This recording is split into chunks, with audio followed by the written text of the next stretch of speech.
আমি আমার মেয়ের কাইটটা ভাষায় দেবো, কিন্তু তাও একটা মুসলমানের ঘরে আমি দিব না। আমি না জানতাম না ও হিন্দু, আমি শুধু নামটা জানতাম। দোস্ত, আমার না এইভাবে ভালো লাগতেছে না, বুঝছিস? তোরা প্লিজ আমার একটা গার্লফ্রেন্ড ম্যানেজ করে দে না। হ্যালো বাবা, তোর জন্য তো একটা মাইয়া পাইছি। আসসালামু আলাইকুম। ওয়ালাইকুম সালাম। তোর নাম প্রিয়া, তাই না? আমি আমার বন্ধুর কাছ থেকে খবর নিচ্ছি, বুঝছেন? আসলে রেসিপি আমি যখন জানতে পারছি যে আপনার নাম প্রিয়া, তখনই বুঝছি যে আপনার সাথে আমার কোনো না কোনো একটা ঘটনা ঘটতে।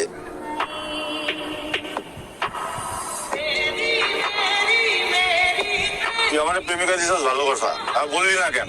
ওই মেয়ে অন্য ধর্মে।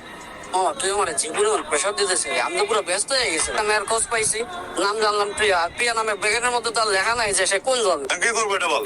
করতে হবে না, আমি মায়ের ফোন দিয়ে বলতেছি যে সে তো তোমার লাগে আর যোগাযোগ করবো না।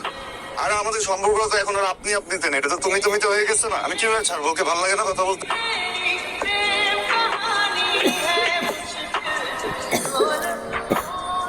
উনি কার সাথে কথা বলো? দাদা ওই তো বান্ধবীর সাথে। কলেজে যাস ঠিকঠাক মতো?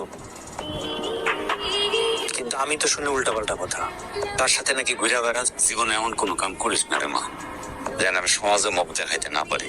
এই হেল্পটা করতে হবে বান্ধবী। আমি কিন্তু বাসায় বলছি যে আমি পিকনিকে যাইতেছি, আমার ওর সাথে দেখা হওয়াটা খুবই জরুরি, এটা যাইতেই হবে।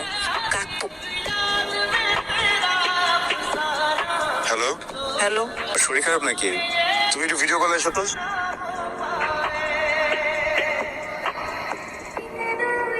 কি হয়েছে তোমার? জায়গায় ডাক কিসের? আমার মেয়ে যদি কোনো দোষ না করতো তাহলে কাইটটা টুকরা টুকরা করে গাঙ্গে ভাসায় দিতাম। তোমার বোন যদি এরকম কোনো অনৈতিক সম্পর্ক করতো, তুমি ভাই হয়ে প্রতিবাদ করাতে। তোমার উপর যদি এরকম কেউ আচরণ করতো, আমার মেয়ের কাইটটা ভাষায় দেবো, তাও একটা মুসলমানের ঘরে আমি দিব না। কি হয়েছে? আন্টি প্লিজ, ওকে মারেন না আন্টি। কি করবি? আমার ছেলের মায়েরা হয় না। অনেক বড় অন্যায় করে ফেলছি। 5 বছরের সম্পর্ক তো মাথায় কাজ করতেছিল না আন্টি। আমি যখন এই সম্পর্কে প্রথমবার গেছি, আমি না জানতাম না ও হিন্দু, আমি শুধু নামটা জানতাম প্রিয়া। বাজে নজর ওর দিকে তাকাইনি, কখনো বাজে ভাবে স্পর্শও করিনি। এই মানুষটাকে একজন এইভাবে মারছে, আমি ওর মুখে দাগ দেখে সত্যি মনে কাজ করতেছিল। কেউ ওর গায়ে হাত দিবেন না। ওকে যখন বিয়ে দিবেন, এমন একটা পরিবার দেখে বিয়ে দিবেন যে পরিবারে কেউ ওর উপর অত্যাচার না করে। আমি ওর লাইফ থেকে একেবারে কোনোদিন ওর সাথে যোগাযোগ করবো। ঠিক আছে, কথা দিলাম।